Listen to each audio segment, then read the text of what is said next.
प्रकार की। ठीक है, कितने प्रकार की होती है? दो प्रकार की। तो कोशिका कितने प्रकार की होती है विकास के आधार पर? दो प्रकार की, प्रोकैरियोटिक कोशिका और यूकैरियोटिक कोशिका। प्रोकैरियोटिक कोशिका और यूकैरियोटिक कोशिका, इन दोनों को हमने पढ़ लिया है। उसके बाद हमने कोशिका भित्ति पर चर्चा की थी और प्रोकैरियोटिक कोशिका की संरचना भी पढ़ ली थी। तो आज की क्लास में हम जो पढ़ने जा रहे हैं वो है कोशिका झिल्ली। क्या है? कोशिका झिल्ली। क्या है भाई? कोशिका झिल्ली। आपने नाम सुना है, सेल मेम्ब्रेन। तो आज की क्लास में टॉपिक क्या है अपना? Cell membrane.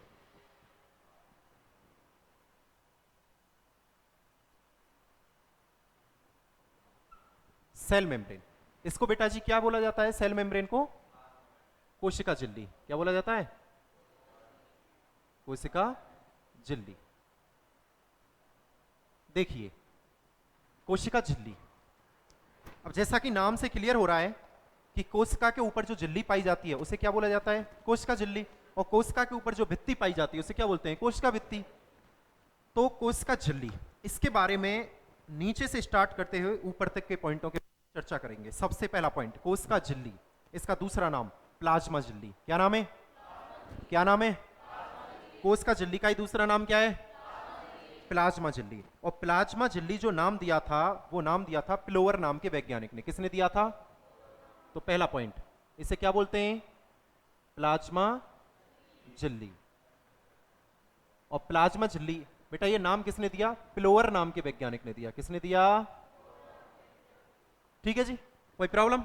अभी तक एक पॉइंट में कोई प्रॉब्लम? चलो बताओ आपका टॉपिक क्या है? अरे क्या टॉपिक है? को क्या बोला जाता है? प्लाज्मा झिल्ली। किसने नाम दिया?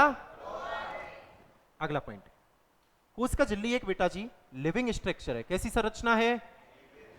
अरे बोलिए, कैसी संरचना है? जीवित संरचना है, लिविंग स्ट्रक्चर है।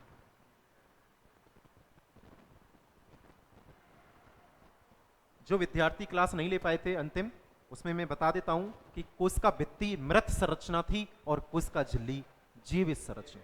क्लियर है? अरे क्लियर है? पक्का बोलो। अगला पॉइंट,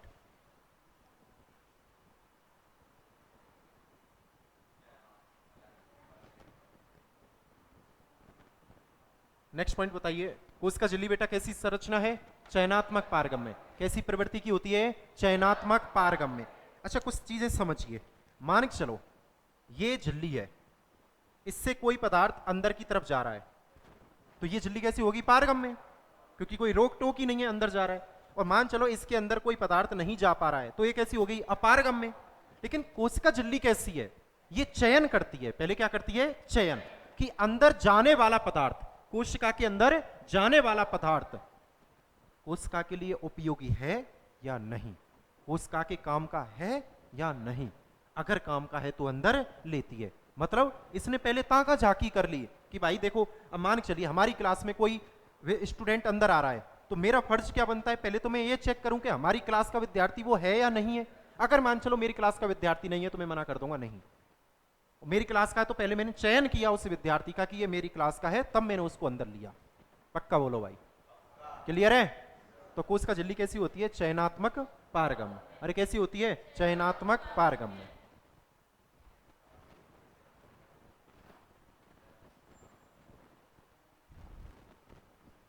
ये जो कोशिका झिल्ली बेटा शब्द जो दिया था, इस कोशिका झिल्ली के बारे में जो बता रहे थे वो क्रेमर नाम के वैज्ञानिक थे। कौन से वैज्ञानिक थे? क्रेमर। और एक वैज्ञानिक था नगेली। कौन सा था बेटा? नगेली। तो क्रेमर और नगेली नाम के वैज्ञानिक ने कोशिका झिल्ली के बारे में बताया। क्लियर हो गई? क्रेमर और नगेली नाम के विद्यार्थी ने बेटा किसके बारे में बताया? कोशिका झिल्ली के बारे में बताया। क्लियर है भाई? अरे क्लियर है क्या? पक्का? अभी तक कितने पॉइंट सीखे? चलो बताओ। कोशिका झिल्ली को क्या बोलते हैं? क्या बोलते हैं? किसने नाम दिया? कैसी संरचनाएं और कैसी होती है? कोशिका झिल्ली नाम किसने दिया? अच्छा जी, अगला पॉइंट,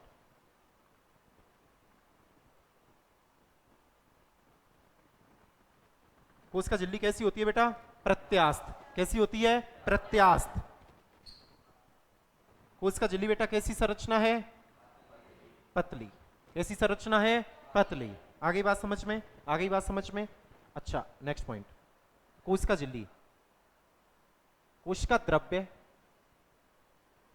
कोशिका द्रव्य, व कोशिकांगों को, व कोशिकांगों को, कोशिका के अंदर जो अंगक हैं, कोशिका द्रव्य व कोशिकांगों को घेरे हुए रहती है। क्या रहती है? उनको घेरे हुए रहती है।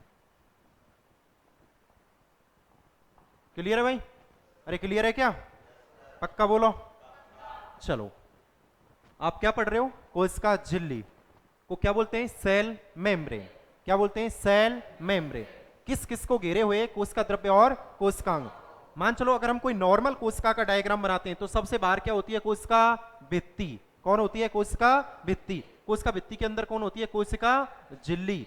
कौन होती है बेटा? कोशिका झिल्ली। कोशिका झिल्ली के अंदर कौन है? कोशिका द्रव्य। कौन है? कोशिका द्रव्य। और उसमें कौन पड़े हुए हैं? कोशिकांग। उसमें कौन पड़े हुए हैं?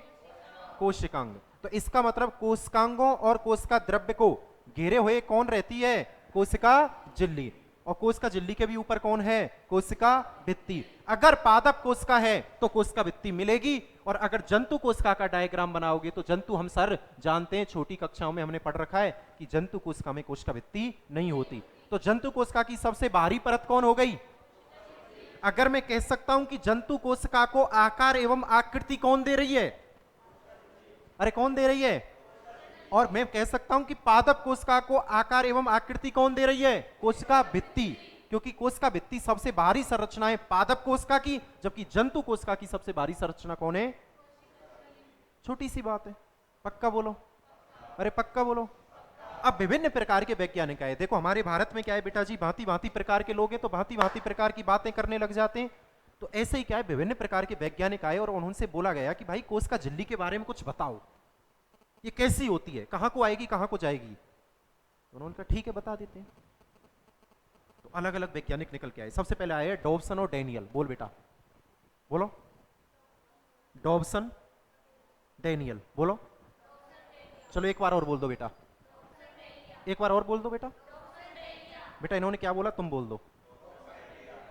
फिर दोबारा बोलो, क्या बोला? डॉबसन और डैनियल नाम का वैज्ञानिक आया।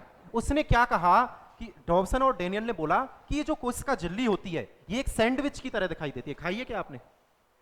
खाई है? नहीं खाई तो मार्केट में जाना, बोलना सैंडविच दो, और खाना नहीं, उसको देखना कि तू दिखती है कैसी? कोशिका झिल्ली जैसी। ऐसा कौन कह रहे हैं? डॉबसन और डैनियल। कौन कह रहे हैं बेटा? डॉबसन और डैनियल।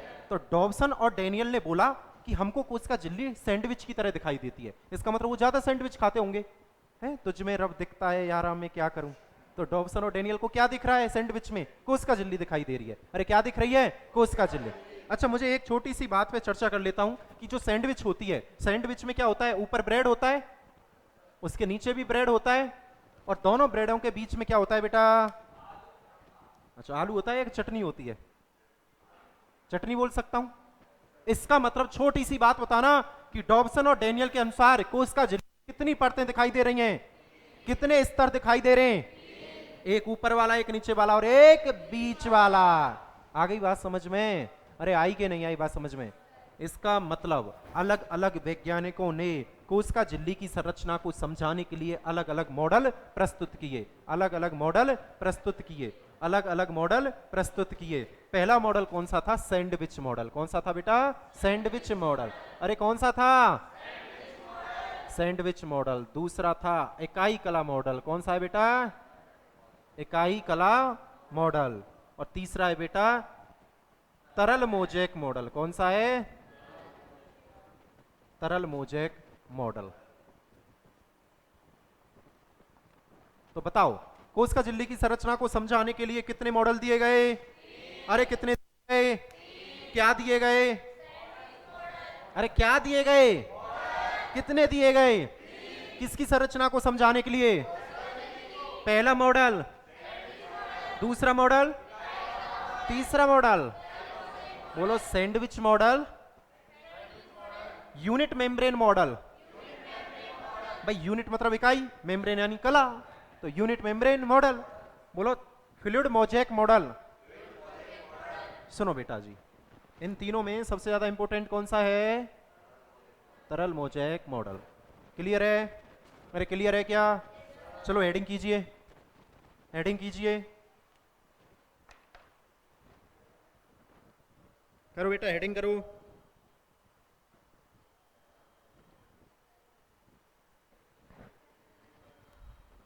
कोशिका झिल्ली हेडिंग कीजिए, ब्रैकेट में लिखो सेल मेम्ब्रेन,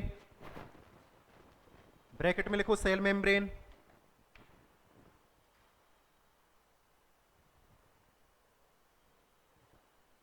लिख लिया? लिखो पहला पॉइंट, कोशिका झिल्ली शब्द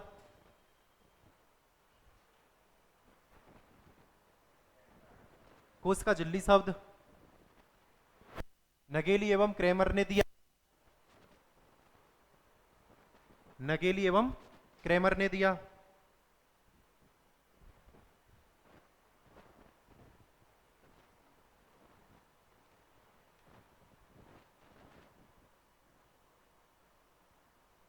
दूसरा पॉइंट, प्लाज्मा लेमा शब्द, प्लाज्मा लेमा शब्द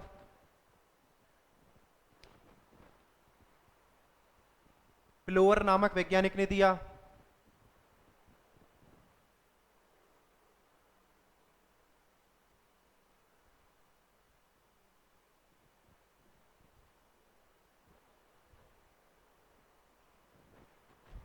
क्लियर है बेटा? अभी तक क्लियर है? चलो अगला पॉइंट, नेक्स्ट में लिखो, कोशिका झिल्ली एक जीवित संरचना है, इट इज लिविंग स्ट्रक्चर। कोशिका झिल्ली एक जीवित संरचना है,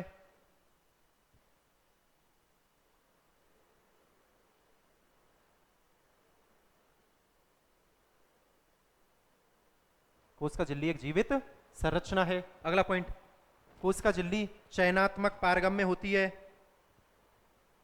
सेलेक्टिवली परमेबल होती है, चयनात्मक पारगम्य होती है।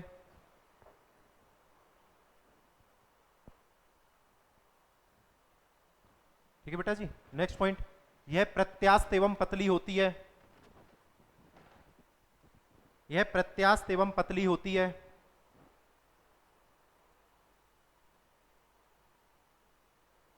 यह प्रत्यास्थ एवं पतली होती है।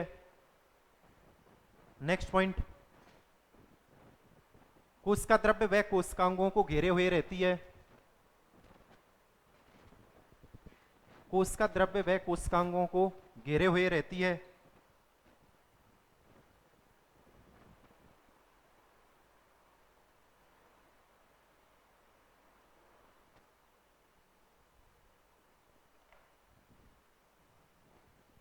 ठीक है, अगला पॉइंट लिखिए, जंतु कोशिका की सबसे बाहरी परत है। सही बात है बेटा जी, outer layer of animal cell, जंतु कोशिका की सबसे बाहरी परत है।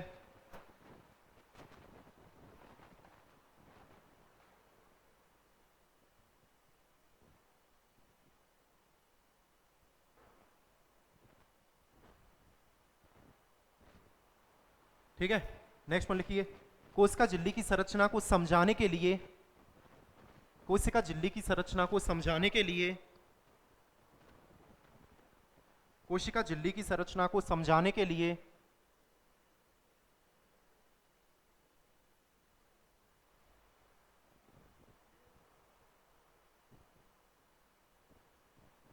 कोशिका झिल्ली की संरचना को समझाने के लिए निम्न मॉडल प्रस्तुत किए गए।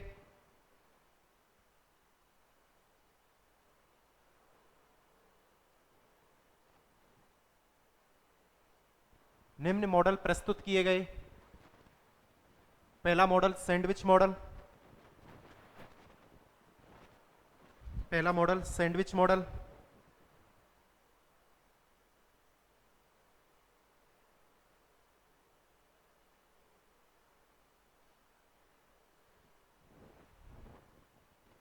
दूसरा मॉडल इकाई कला मॉडल, ब्रैकेट में लिख लेना बेटा जी, यूनिट मेम्ब्रेन मॉडल।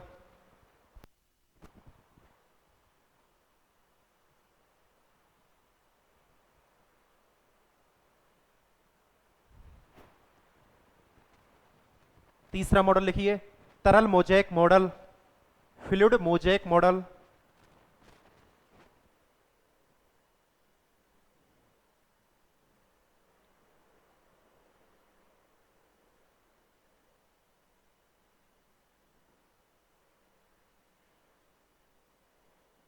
ठीक है भाई, क्लियर है क्या? क्लियर है?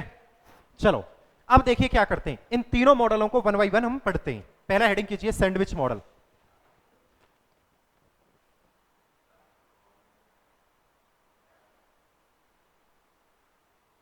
Sandwich model. इलास्टिसिटी का नेचर होता है बेटा इसमें, कारण अपनी पूर्व स्थिति में आने की कोशिश करती है, फ्लेक्सिबल होती है, लचीली प्रवृत्ति होती है, समझ गए? दूसरा उसका एक रीजन है कि ये लिविंग स्ट्रक्चर है। कैसी है? लिविंग स्ट्रक्चर है। तो क्या होता है कि कोशिका द्रव्य में क्या होता है, गतियां होती हैं, साइटोप्लाज्मिक मूवमेंट होते हैं। अब जब साइटोप्लाज्मिक मूवमेंट होंगे, अंदर कॉन्ट्रैक्शन वगैरह होगा, तो ये ऊपर नीचे हो सकती है। पक्का बोलो भाई, कोई भाई मृत सबस्टांस थोड़ी है इसमें। अरे लिपिड प्लस प्रोटीन की तो बनी होती है। सामान्यतः कोई भी कोशिका होती है, कोशिका झिल्ली होती है, वो किसकी बनी होती है? लिपिड प्लस, अरे किसकी बनी होती है? Lipid plus protein. और लिपिड प्रोटीन दोनों को आप सम्मिलित रूप से क्या बोल सकते हो? लिपोप्रोटीन। क्या बोलते हो? अरे क्या बोल सकते हो? लिपोप्रोटीन। तो कोई भी कोशिका झिल्ली होती है आमतौर पर किसकी बनी होती है? अरे किसकी बनी होती है? लिपोप्रोटीन का मतलब क्या है? Lipid plus, lipid plus. अब लिपिड भी कौन सी होगी? फॉस्फोलिपिड होती है। कौन सी होती है? अरे कौन सी होती है? कौन सी होती है? किस में होती है? में क्या होती है? कौन सी होती है? आगे बात समझ में, आगे बात समझ में। पहला हेडिंग कौन सा करेंगे? Sandwich model. लिखो।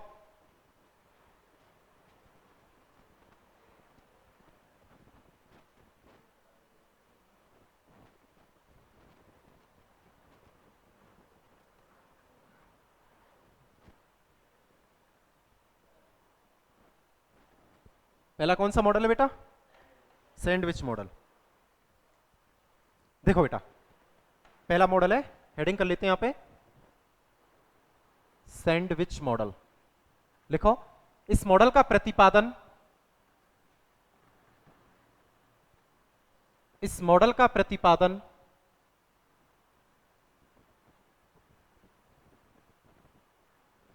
इस मॉडल का प्रतिपादन, ठीक है, इस मॉडल का प्रतिपादन किसने किया? डॉबसन एंड डैनियल ने। किस किसने किया बेटा? डॉबसन और डैनियल ने। इस मॉडल के अनुसार, इस मॉडल के, अगला पॉइंट क्या होगा? इस मॉडल के अनुसार कोशिका झिल्ली कैसी संरचना बेटा? त्रिस्तरीय संरचना है। कैसी है? त्रिस्तरीय संरचना है। इस मॉडल के अनुसार कोशिका झिल्ली बेटा कैसी संरचना है? त्रिस्तरीय संरचना है।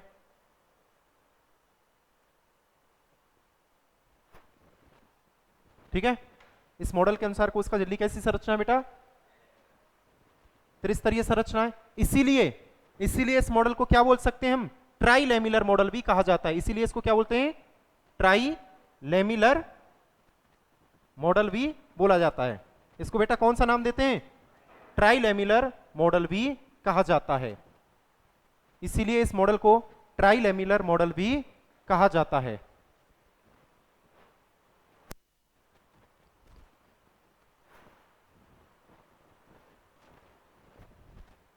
आगे बेटा बात समझ में?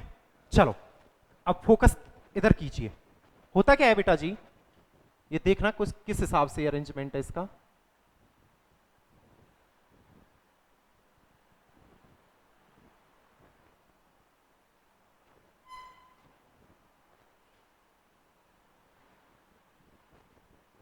ये क्या है भाई? प्रोटीन। क्या है? प्रोटीन का स्तर है। और इसमें कौन है? लिपिड वाला पार्ट है। अंदर कौन है? लिपिड वाला पार्ट है।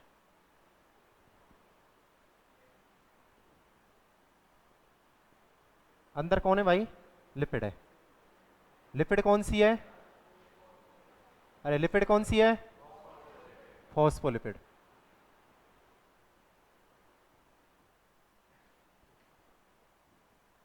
अच्छा समझिए, कितने स्तर हो गए अपने पास? 3 स्तर हो गए। पहले प्रोटीन का स्तर, लिपिड और प्रोटीन। आगे बात समझ में? अब होता क्या है, ऐसे समझना, ये वाला जो रीजन है, ठीक है, ये वाला जो रीजन है इसकी जो लेंथ है वो कितनी है 35 एंगस्ट्रॉम। कितनी है 35 एंगस्ट्रॉम। और ये कितना कितना है 20 एंगस्ट्रॉम और 20 एंगस्ट्रॉम। तो एक बात बताओ, सैंडविच मॉडल के अनुसार कोशिका झिल्ली की कितनी मोटाई हो गई, लगभग 75 एंगस्ट्रॉम। कितनी हो गई भाई, कितना हो गया 20 और 20 40 और 35 कितना हो गया 75। तो कोशिका झिल्ली कितनी मोटी है बेटा 75 एंगस्ट्रॉम। ठीक है जी। अब जो इसमें लिपिड है, लिपिड, लिपिड कौन सी है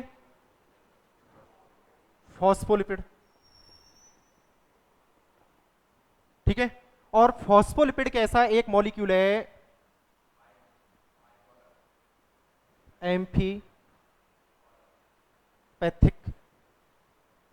एम्फीपैथिक मॉलिक्यूल है। एम्फीपैथिक मॉलिक्यूल का मतलब क्या है, पोलर मॉलिक्यूल है। इसमें क्या होता है, एक हेड होता है और एक टेल होता है। एक इसका क्या होगा सीड्स, क्या होगा बेटा सीड्स भाग, और एक क्या होगा पूंछ। जो सीड्स होता है ये कैसा होता है बेटा जल स्नेही। कैसा होता है जल स्नेही। जल स्नेही को बोलते हैं हाइड्रोफिलिक। क्या बोलते हैं हाइड्रोफिलिक। आपने नाम सुना है जल स्नेही, जल विरागी, जल स्नेही। देखो जल स्नेही मतलब जल को प्यार करने वाला, जल विरागी जल से नफरत करने वाला। फिलिक वर्ड का मतलब होता है टू लव। क्या होता है टू लव।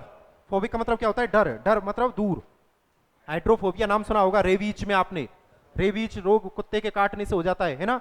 रेबडो वायरस होता है। क्या होता है रेबडो वायरस। बताओ रेबीज रोग किसकी वजह से होता है, वायरस की वजह से। किसकी वजह से होता है, कौन सा वायरस है रेबडो वायरस। कौन सा है, उसमें क्या हो जाता है हाइड्रोफोबिया कंडीशन आ जाती है। हाइड्रोफोबिया, हाइड्रो मतलब होता है पानी के लिए, क्या होता है पानी। फोबिया मतलब भय, किससे पानी, किससे डर लगता है पानी से डर लगता है उस रोग के अंदर।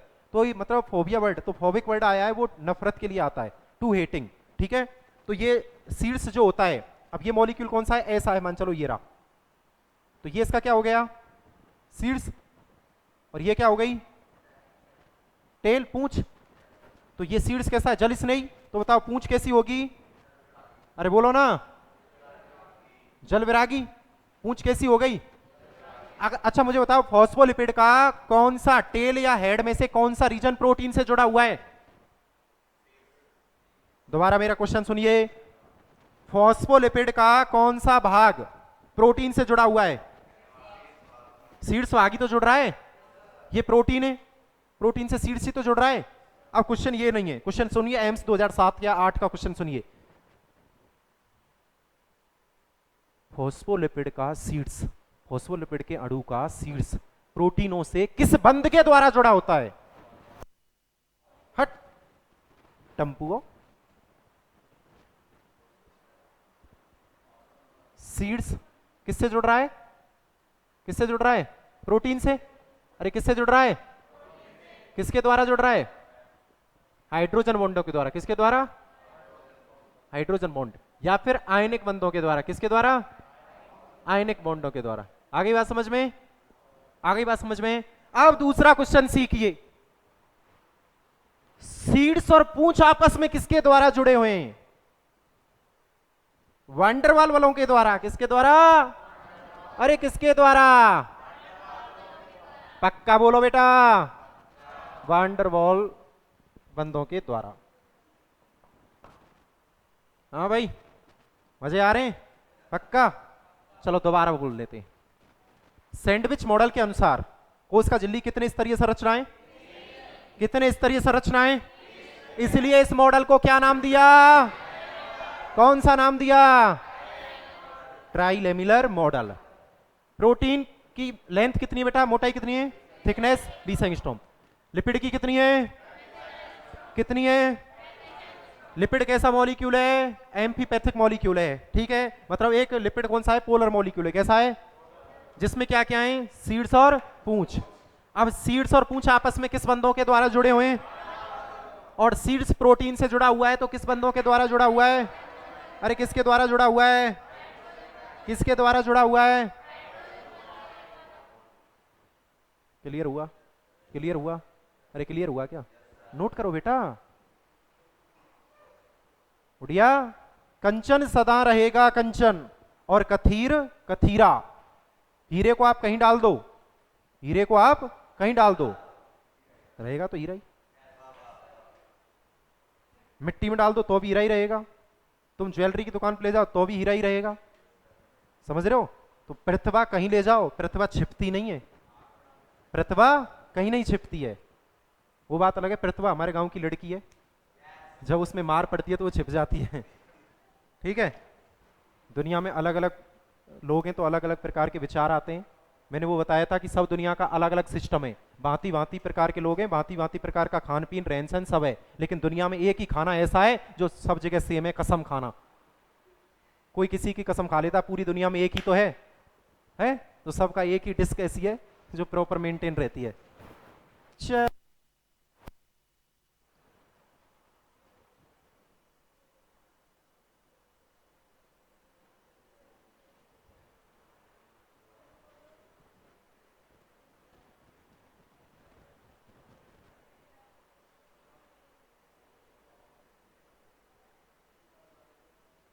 बेटा जी अभी कुछ दिन पहले हाल ही में यूपीएससी का रिजल्ट आया है।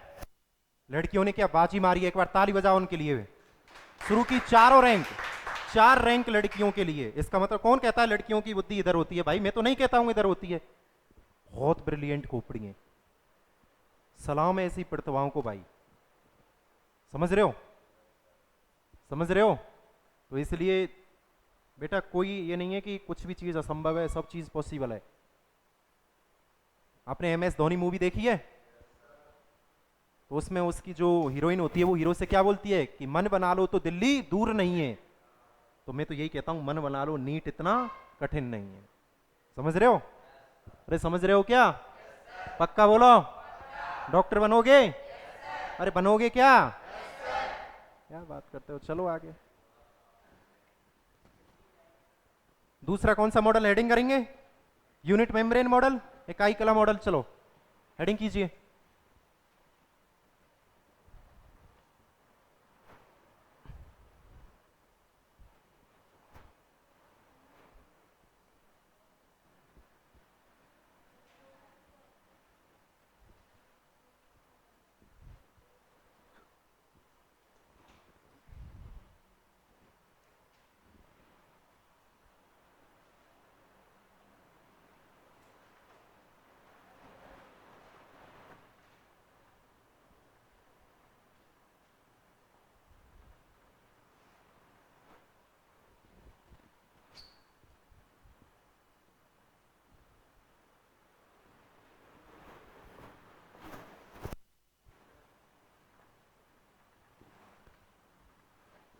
पहले समझ लेते हैं बेटा, पहले समझ लेते हैं। पहला मॉडल याद हो गया आपको? दूसरा कौन सा है? इकाई कला मॉडल। चलो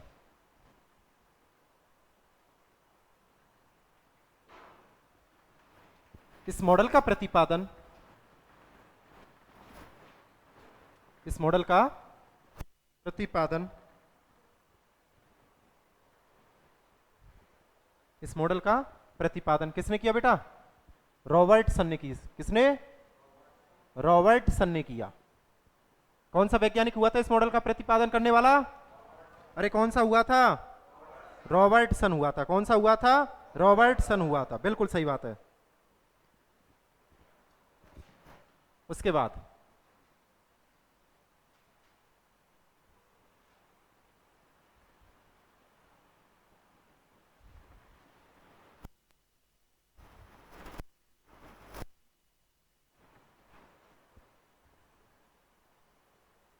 देखो रॉबर्टसन बेचारे बहुत होशियार आदमी थे, लेकिन थोड़ी सी कमी कर गए। क्या कर गए? थोड़ी सी कमी कर गए।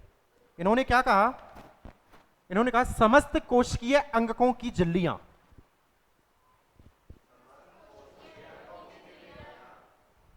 दोबारा समझ गए? समस्त कोशिकीय अंगकों की झिल्लियां, बोलो। कार्यात्मक, क्या बेटा? कार्यात्मक व संरचनात्मक, बोलो बेटा जी। संरचनात्मक रूप से समान होती हैं। ये बात आपको सही लग रही है क्या? मैं तो नहीं मानता कि सही लग रही है। मैं तो नहीं मानता कि ये सही लग रही है। समझ रहे हो ना भाई? कॉर्क की झिल्ली, कॉर्क होती है, कॉर्क की झिल्ली तो अपारगम में होती है, किसी को आने ही नहीं देती ना किसी को जाने देती, तो कैसे समान हो जाएगी? अरे कैसे समान हो जाएगी? समझ रहे हो? माइकोप्लाज्मा की झिल्ली अलग टाइप की है, बैक्टीरियाओं की झिल्ली अलग है। तो यार मैं तो नहीं समझता कि समस्त कोश की अंगकों की झिल्लियां एक समान होती है। किसी की डबल मेम्ब्रेन वाली है, किसी की पे मेम्ब्रेन ही नहीं है, किसी की यूनिट मेम्ब्रेन है। तो मैं जहां तक समझता हूं कि समस्त कोशिकीय अंगकों की झिल्लियां कार्यात्मक और संरचनात्मक रूप से समान नहीं होती। पर ये भाई साहब ऐसा कह रहे हैं तो मैं इनके सिद्धांत को अमान्य घोषित करता हूं। क्या घोषित करता हूं? This is not valid theory for sale membrane. अब देखो ये नाराज हो तो बेटा हो जाए, पर अपन तो इसको वैलिड नहीं करेंगे। ठीक है? अरे ठीक है, पक्का बोलो। कौन सा मॉडल है? किसने प्रतिपादित किया? किसने किया? क्या बोलता है? समस्त कोशिकीय अंगकों की झिल्लियां। चलो लिखो।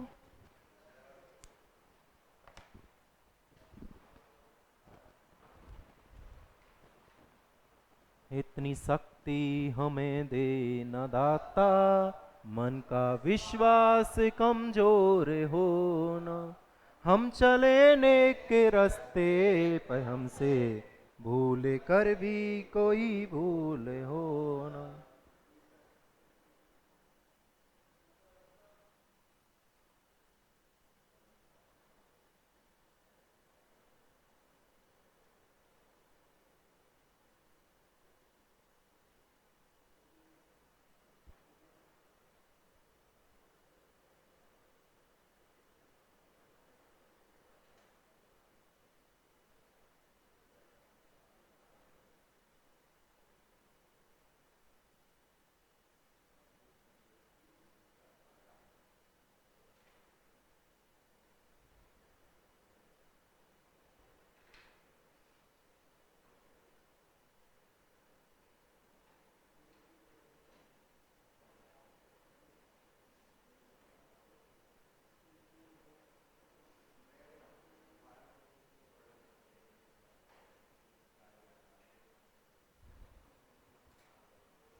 आगे चलें बेटा जी? आगे चलें क्या? आगे चलें? कौन सा मॉडल हेडिंग करेंगे अब? चलो, most adapted theory, most valid theory for sale membrane. सर्वाधिक मान्य कोशिका झिल्ली का सिद्धांत कौन सा है? तरल मोजेक मॉडल। कौन सा है बेटा जी? कौन सा है? चलो चलो, तरल मोजेक मॉडल।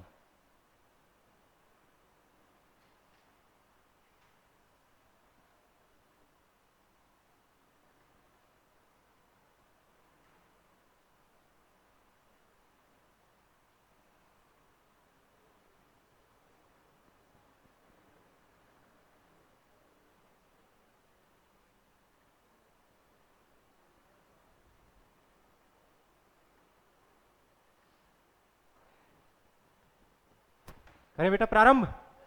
फेयर कॉपी बंद कीजिए, रिलैक्स होके बैठिए, पहले आराम से बैठो, आराम से। कैसे बैठना है?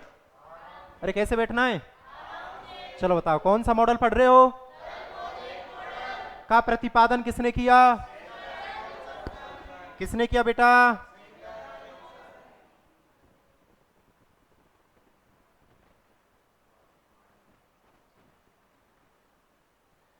बताइए दूसरा पॉइंट क्या है बेटा जी? सर्वाधिक। ओके, चलो देखे तो इस मॉडल को देख लेते हैं।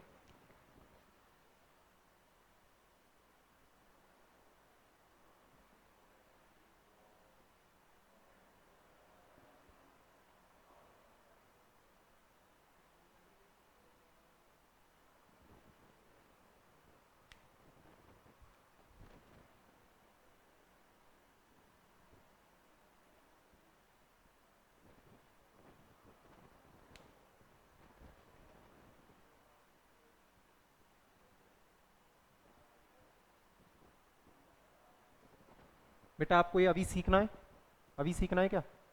अरे अभी सीखना है क्या आपको ये? तो जैसे मैं बनाता जाऊं मेरे इस पर ध्यान देना है ना, मेरे पे ध्यान नहीं देना, इस पे देना।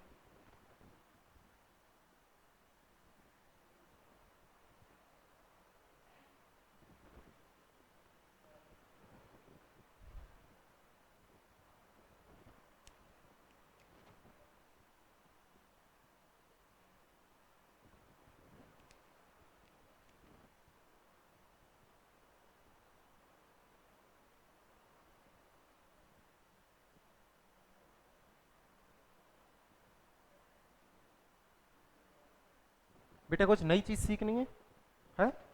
एक शब्द आएगा फ्लिप फ्लॉप, ये सुना होगा लेकिन ये होता कैसे अभी बताएंगे हम।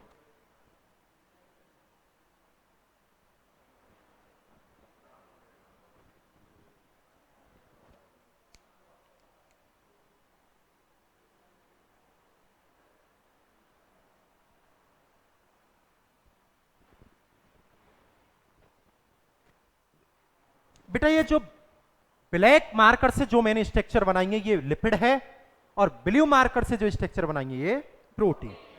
अरे क्या है, क्या है? चलो ये यहां से यहां तक कितनी मोटाई है? कितनी है? कितनी है बेटा? अच्छा ये पर्दी है, तो इसको मैं पर्दीय प्रोटीन बोल सकता हूं? अरे बोल सकता हूं क्या? पेरिफेरल प्रोटीन पर्दीय। ये तो देखो पूरा टनल बना रही है बेटा, टनल सुरंग बना रही है, पूरी आर पार जा रही है, तो इसको टनल प्रोटीन बोल सकता हूं? अरे बोल सकता हूं क्या? तुम बस बता दिया करो बोल सकता हूं कि नहीं बोल सकता, तुम्हारी अनुमति के बिना नहीं चलेंगे बेटा।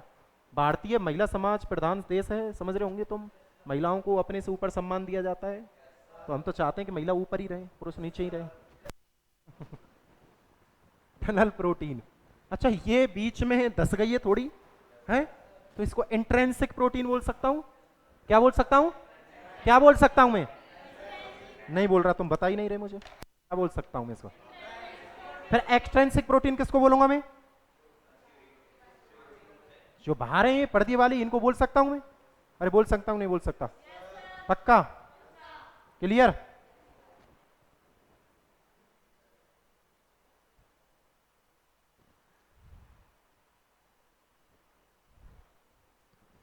हाँ बेटा जी, चले आगे। अब देखो बेटा जी, ये टनल प्रोटीन है, इनको आप क्या बोल सकते हो? पोरिन्स बोल सकते हो। क्या बोल सकते हैं? पोरिन बोल सकते हो। अच्छा ये क्या है? आंतरिक प्रोटीन। कौन सी है? आंतरिक प्रोटीन, ठीक है। ये पर्दीय प्रोटीन, ये भी क्या है? वही परिधीय प्रोटीन। क्या है भाई? अरे क्या है बेटा जी? याद रखना पर्दीय प्रोटीन कितने प्रतिशत होती है 100 में से? अरे कितने परसेंट होती है? कितने होती है? 30%। आंतरिक प्रोटीन कितनी होती है बेटा? 70%। कितनी होती है? 70%। को कितनी होती है? और आंतरिक प्रोटीन के रूप में मोस्ट इंपोर्टेंट बेटा, आंतरिक प्रोटीन के रूप में परमिएज पाया जाता है। क्या पाया जाता है? क्या पाया जाता है? परमिएज। क्या पाया जाता है भाई? अरे क्या मिलता है? परमिएज। एज, एज बराबर एंजाइम, तो ये परमिएज क्या है? एक। तो सर प्रोटीन और एंजाइम मतलब समझे नहीं सर? हमने सुना है एंजाइम किस प्रवृत्ति के होते हैं? प्रोटीन प्रवृत्ति के। आ गई बेटा जी बात समझ में? आ गई? अब आपसे कोई ये पूछे कि सर ये तो एंजाइम मिल रहा है यहां, तो एंजाइम किस नेचर के होते हैं? प्रोटीन नेचर के। तो क्या हुआ? मिल सकता है। और पर्दीय प्रोटीन के रूप में मिलता है स्पेक्ट्रिन। क्या मिलता है? अरे क्या मिलता है? अरे क्या मिलता है? क्लियर हुआ कि नहीं हुआ? अरे क्लियर हुआ कि नहीं हुआ? पक्का बोलो। कौन सा मॉडल पढ़ रहे हो? कौन सा मॉडल पढ़ रहे हो? किसने प्रतिपादित किया? किसने प्रतिपादित किया? कैसा मॉडल है? सर्वाधिक मान्य मॉडल है। उसके बाद बताओ, बाहर जो प्रोटीन पाई जाती है उसे क्या बोलते हैं? आर पार जो प्रोटीन पाई जा रही है बेटा उसको क्या बोल रहे हैं? कौन सी प्रोटीन? उसके बाद अंदर जो प्रोटीन पाई जा रही है उसे क्या बोल रहे हो? कौन सी बोल रहे हो बेटा? कौन सी बोल रहे हो? अरे कौन सी बोल रहे हो? जल्दी बताइए, कौन सी बोल रहे हो? आंतरिक प्रोटीन कितने प्रतिशत है? बाह्य प्रोटीन, पर्दीय प्रोटीन कितने प्रतिशत है?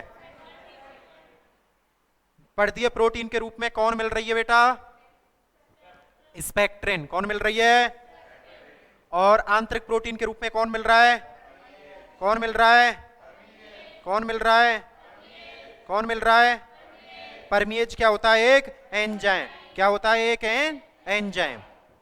एक बात बताओ, इस मॉडल की तुलना की गई है बेटा गुलाब जामुन मॉडल से। अच्छा, गुलाब जामुन देखिए, छोरियां झूठी कर रही हो, सबने देखी है? देखी है नहीं देखी? और किसी भी अगर ये शादी में चली जाए ना तो इनका सिस्टम और अलग है। मैं आपको बताया होगा अक्सर, पहले ये जाती हैं तो सबसे पहले नाश्ता पर जाती हैं ब्रेकफास्ट पे, वहां जाके खाएंगी, एक एक डिश को चेक करके आएंगी। उसके बाद इतने में क्या होता है, जो इनके साथ जो जेंट्स चल रहा होता है वो इतने में पेट भर लेता है उसका, और उसके बाद टिश्यू पेपर लेके बिल्कुल थोड़ा सा वो उसको मुंह को साफ करती हैं। उसके बाद इनसे जो जेंट्स होता है वो बोलता है कि चलो चलें, अभी क्या है, अभी तो नाश्ता ही तो किया है। फिर ये दूसरी शिफ्ट जाते हैं, उस मैरिज गार्डन की दूसरी तरफ जाते हैं, वहां पर खाना लगा हुआ रहता है, फिर ये वहीं से स्टार्ट करते हैं। भाई साहब, एक प्लेट में तो विभिन्न प्रकार की सब्जियां, दूसरी प्लेट इनके साथ जेंट्स चलता है, उसमें रोटी और मिठाई वगैरह लेके चलता है। उसके बाद ये प्रॉपर खाती है, फिर वो कहता है चलें एक आइसक्रीम और। मतलब भाई साहब, वो इंसान ये सोचता है कि अगली बार या तो कोई इनविटेशन नहीं आए, और आए तो एक का ही आए। तो गुलाब जामुन देखा है। अब गुलाब जामुन को थोड़ा सा बीच में से तोड़ो, कितना स्वाद ले रहा है, पूरा रस वो आ गया होगा। जैसे तोड़ोगे तो अंदर बीच में उसमें कुछ मिलता है क्या? क्या मिलता है बीच में? कुछ ना कुछ रखा रहता है। मान चलो एक कोई मीठा सा एक मिश्री का कोई पार्टिकल हो सकता है, कुछ भी हो सकता है, काली मिर्च रख दे, कुछ भी रख दे, कुछ ना कुछ तो रखा रहता है बीच में। तो ऐसे ही मान के चलो पूरा गुलाब जामुन क्या है? वसा है। क्या है? वसा, लिपिड। और उसके अंदर जो छोटी सी चीज रखी हुई है वो क्या हो गई? प्रोटीन। क्या हो गई? चलो छोड़ो, और दूसरा मॉडल देखते हैं। समुद्र देखा है? समुद्र, समुद्र के अंदर बेटा द्वीप होते हैं, द्वीप समुद्र ज्यादा, समुद्र ज्यादा, और उसमें जगह जगह पर क्या हो सकते हैं? द्वीप। अब मैं उसकी तुलना यहां पे कर रहा हूं। समुद्र है वसा का, किसका है? लिपिड का। किसका है? और द्वीप कौन है? प्रोटीन। तो पूरा बोल रहा हूं, बोलना मेरे साथ साथ बोलना। लिपिड रूपी समुद्र में, दोबारा बोलो, लिपिड रूपी समुद्र में, लिपिड रूपी समुद्र में प्रोटीन रूपी द्वीप पाए जाते हैं।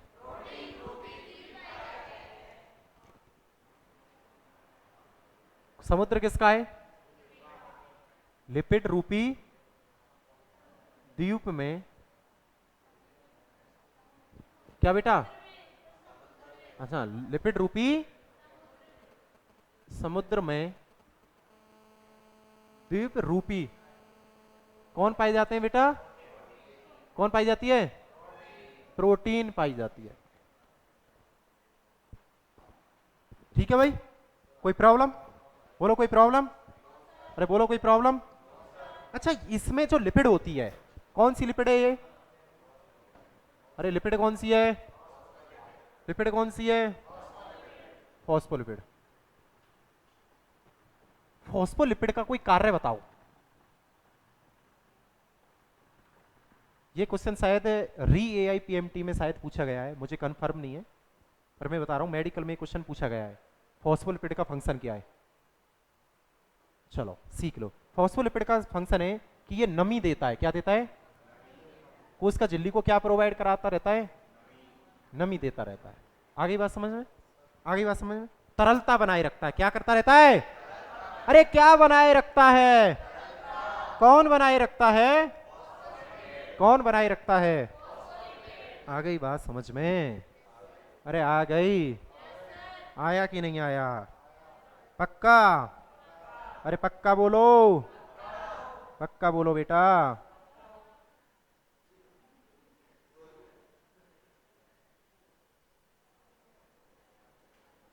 चलो, इसी को और क्या बोल सकते हैं, गुलाब जामुन मॉडल कह देंगे। इतना नोट करो, फिर मुझे दोबारा इसी मॉडल पे चर्चा करनी है। अभी अब ये मॉडल खत्म नहीं हुआ है, इसमें इतनी डिटेल पढ़ाएंगे कि पूरा कंप्लीट पढ़ाएंगे, तो इसको नोट करो।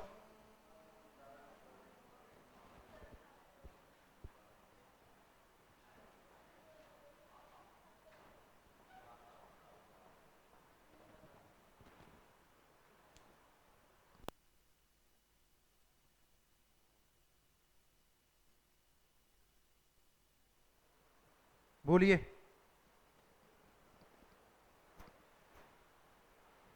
आगे चले, आगे चला जाए। तो अभी आगे की चीजें सीखिए इसी मॉडल को लेकर के। ठीक है बेटा जी, इतना सब क्लियर है? चलो एक बार जल्दी से रिवाइज कराओ। कोस का चिल्ली का कौन सा मॉडल पढ़ रहे हो? कौन सा मॉडल है? का प्रतिपादन किसने किया? कैसा मॉडल है? कैसा मॉडल है? लिपिड रूपी समुद्र में क्या पाए जाते हैं? द्वीप रूपी प्रोटीन पाए जाते हैं। लिपिड रूपी समुद्र में प्रोटीन रूपी द्वीप पाए जाते हैं, ऐसे लिख सकते हो, प्रोटीन रूपी द्वीप पाए जाते हैं। ठीक है बेटा? उसके बाद बताओ, पर्दीय प्रोटीन होती है और एक कौन सी होती है? आंतरिक प्रोटीन। ठीक है, पर्दीय प्रोटीन कितने प्रतिशत होती है? 30%। और इनमें कौन होती है? स्पेक्ट्रिन। आंतरिक प्रोटीन कितने प्रतिशत है? 70%। कौन होता है? परमीएज। ठीक है, आगे की चीजें सीखो।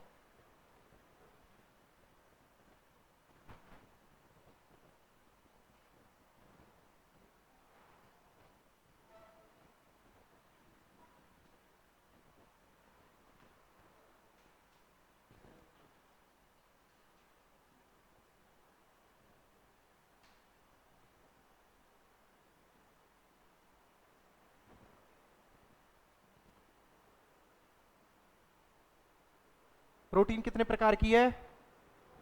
दो प्रकार की, एक पर्दीय और एक आंतरिक प्रोटीन।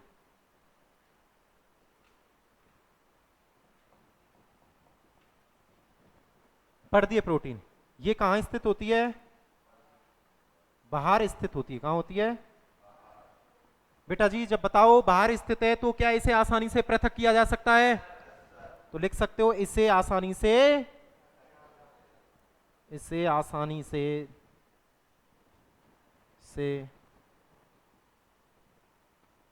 पृथक किया जा सकता है। ठीक है जी? और पर्दीय प्रोटीन कितने प्रतिशत होती है? 30%। ये कहां होती है? अंदर स्थित होती है। तो इसे आसानी से पृथक,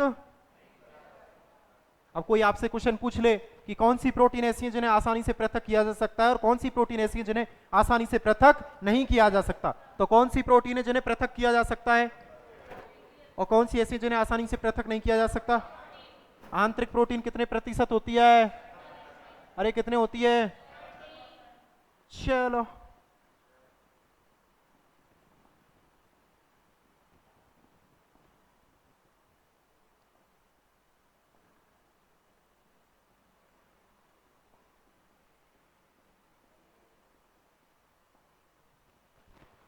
ठीक है भाई, क्लियर है?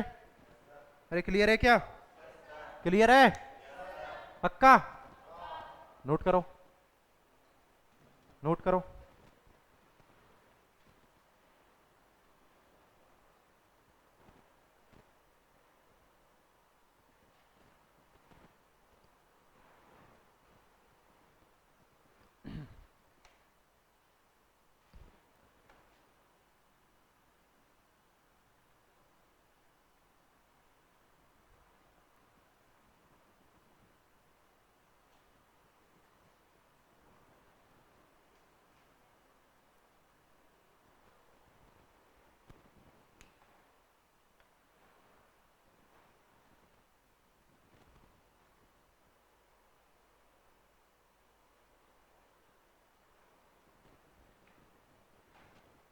एकदम स्मार्ट लग रहे हो आप सर, अच्छे लग रहे हो आप।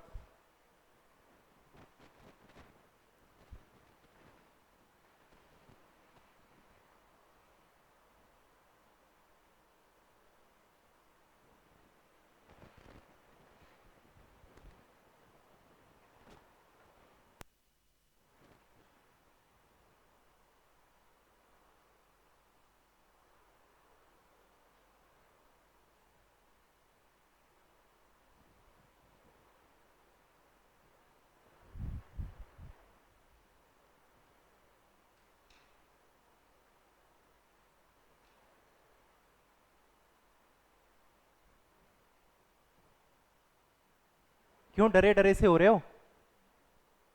रिलैक्स, डरना नहीं है ना? ओके बेटा, डॉक्टर बनोगे?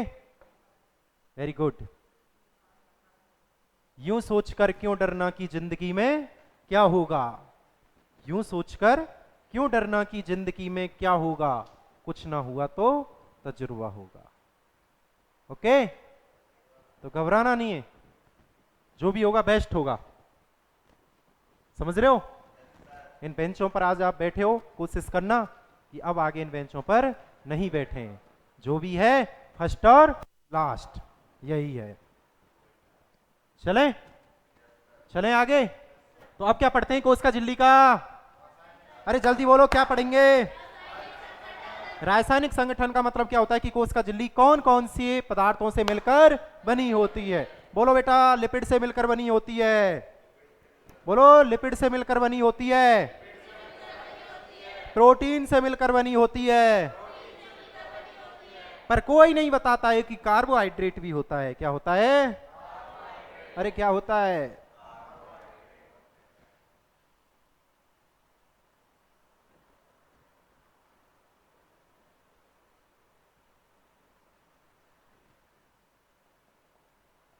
कुछ नया सिखाएंगे, नया सिखाएंगे।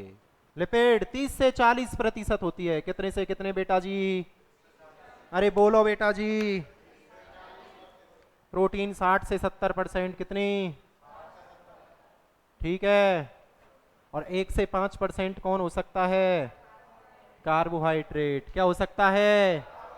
अरे क्या हो सकता है सर? कार्बोहाइड्रेट के रूप में क्या होता है? पहली बार बहुत अच्छी चीज सीखने को मिलेगी, और बता भी चुका हूं जब लास्ट क्लास में मैं एक बार पढ़ा रहा था आपको। ग्लाइकोप्रोटीन। क्या सर? ग्लाइकोप्रोटीन, देखो नाम प्रोटीन जैसा फील हो रहा है, पर ग्लाइकोप्रोटीन क्या है? बोलो, कार्बोहाइड्रेट के रूपांतरण। बोलो, कार्बोहाइड्रेट के रूपांतरण कौन है? एक आपने नाम सुना होगा, इसी के साथ साथ इसका भाई बहन लगता है, पता नहीं कौन है। ग्लाइकोलिपिड। कौन है? बोलो बेटा, ग्लाइकोप्रोटीन, ग्लाइकोलिपिड दोनों ही कार्बोहाइड्रेट के रूपांतरण हैं। इन दोनों के कारण कोशिका झिल्ली बहुत बड़ा काम हासिल करती है। क्या करती है? और क्या करती है बेटा जी? समझ लो, सेल टू सेल। बोलो बेटा, सेल टू सेल, कोशिका से कोशिका, सेल टू सेल रिकॉग्नाइज कराती है। क्या करता कराती है? रिकॉग्नाइजेशन कराती है। सेल टू सेल रिकॉग्नाइजेशन मतलब कोशिका से कोशिका की पहचान कराती है। कोशिका से कोशिका की पहचान क्या कराती है? कोशिका से कोशिका की पहचान। इसका मतलब दूसरी कोशिका और दो कोशिकाएं जो होती हैं, मान चलो इस कोशिका के पदार्थ इसमें जाने चाहिए या नहीं जाने चाहिए, ये कौन बताते हैं? कार्बोहाइड्रेट बताते हैं। कि मतलब अपनी कोशिकाएं दे दो, अपनी कोशिकाएं ले लो सामान।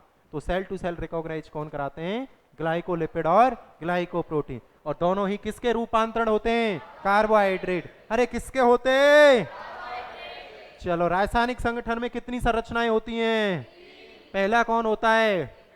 कितने प्रतिशत हो सकता है? दूसरा कौन है? कितने प्रतिशत हो सकता है? तीसरा कौन है? कितने प्रतिशत हो सकता है? के रूप में कौन कौन क्या कराते हैं? कोशिका से कोशिका की पहचान कराते हैं। आया कि नहीं आया समझ में? अरे पक्का बोलो, पक्का बोलो।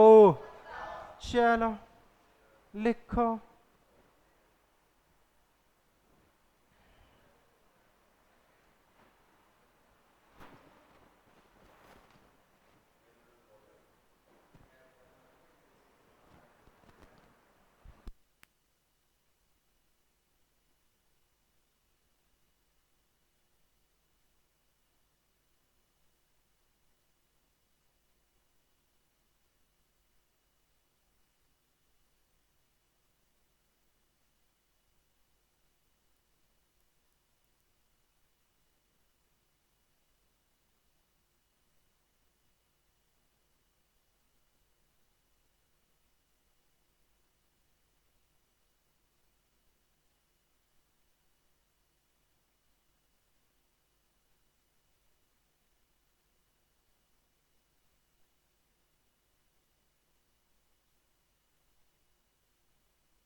हाँ भाई, क्लियर हुआ?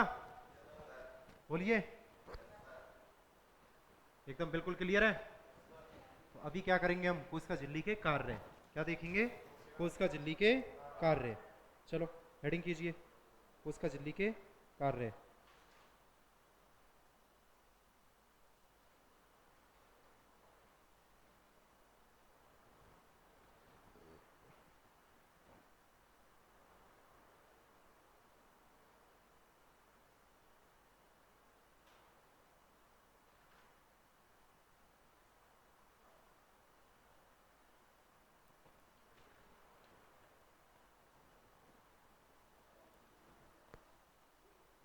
कार्य पढ़े?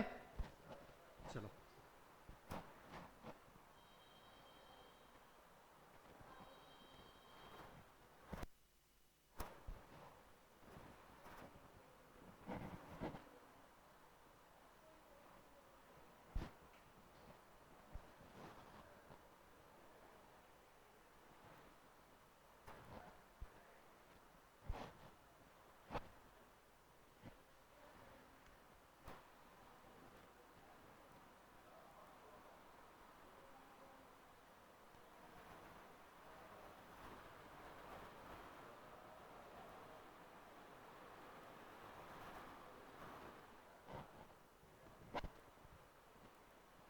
पहला कार्य क्या है बेटा? कैसी होती है?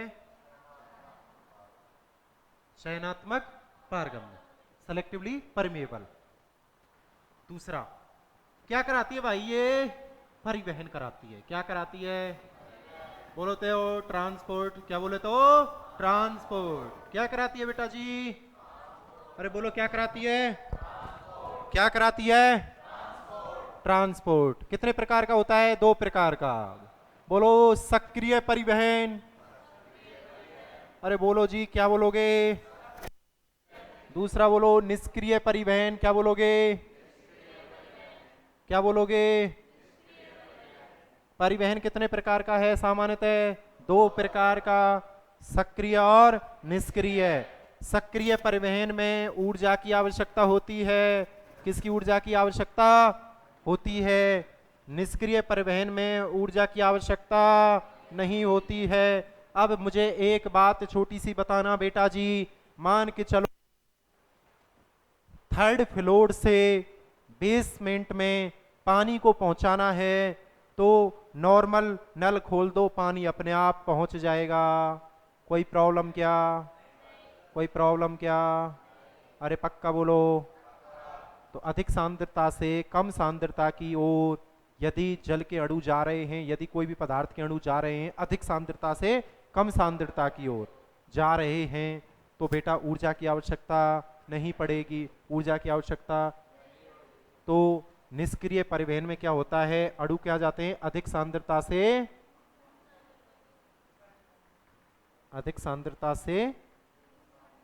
निम्न सांद्रता की ओर, अधिक से निम्न की ओर। और इसमें ऊर्जा देनी पड़ रही है तो इसमें क्या होता होगा, निम्न से निम्न सांद्रता से कहां की ओर जा रहे होंगे, निम्न सांद्रता से अधिक सांद्रता की ओर।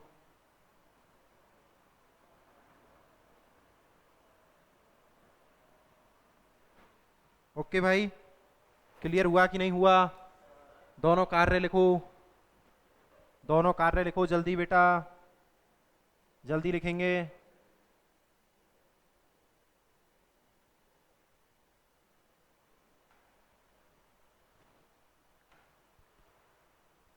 फिर तीसरा कार्य सिखाऊंगा इसका।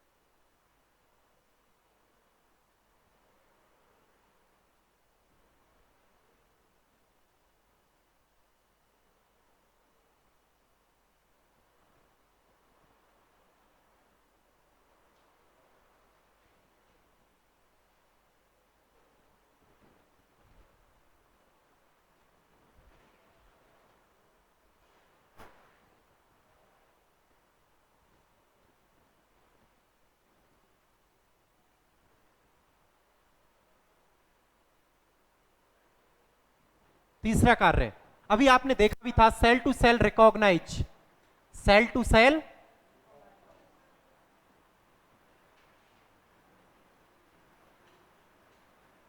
रिकॉग्नाइजेशन, कोशिका से कोशिकाओं की पहचान कराना। ठीक है बेटा। फोर्थ नंबर पे जो इसका फंक्शन है वो है एक्जोसाइटोसिस। क्या है? अरे बोलो बेटा जी।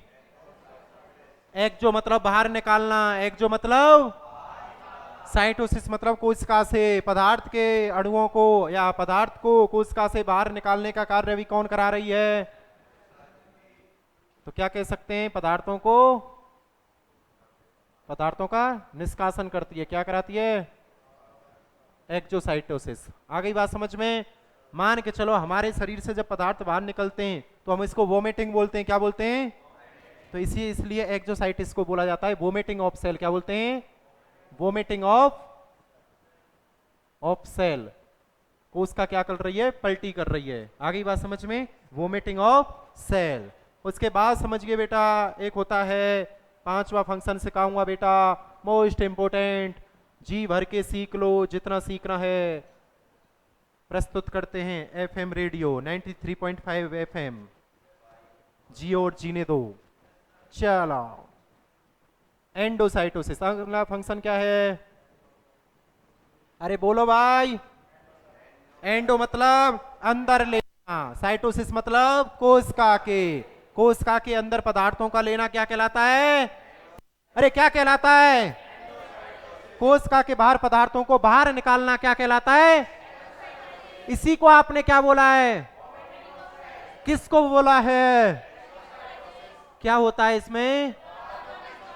कहां? बाहर। किससे बाहर? कोशिका से। यदि कोशिका के अंदर पदार्थों को लिया जाए तो उसे क्या बोलते हैं बेटा जी? अरे क्या बोलते हैं? अगर एंडोसाइटोसिस में कितनी स्थिति हो जाएंगी तो तरल पदार्थों को अंदर ले सकता है। भाई तरल पदार्थों को भी तो अंदर लिया जा सकता है। और एक किसको? ठोस पदार्थों को अंदर। अब सुनो राजा बाबू सिकंदर, सुनो ध्यान से मेरी बात, अब हो जाओ दिल के अंदर। तरल पदार्थों को अंदर लेना कहलाता है पिनोसाइटोसिस। क्या कहलाता है? अरे बोलो बेटा, क्या बोलोगे? बोलो। कोशिका की वह स्थिति जब कोशिका तरल पदार्थों को अंदर लेती है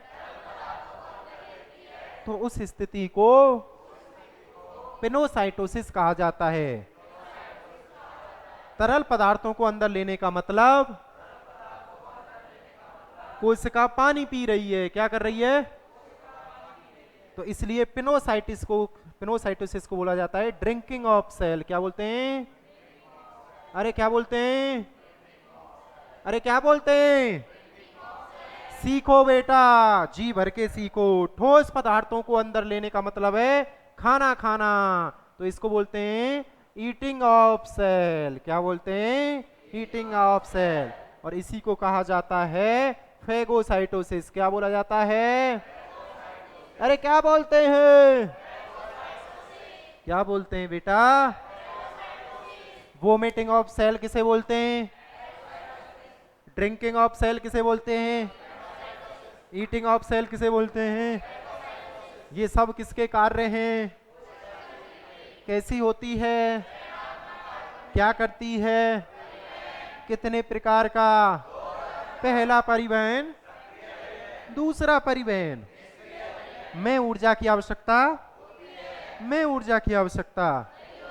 कहां से कहां को? कहां से कहां को? किसमें पर? चलो चलो,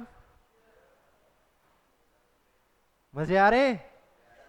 मजे आ रहे? अगर जिंदगी में सब कुछ मिल जाएगा तो तमन्ना किसकी करोगे? कुछ अधूरी ख्वाहिशें भी जीवन जीने का मजा देती हैं।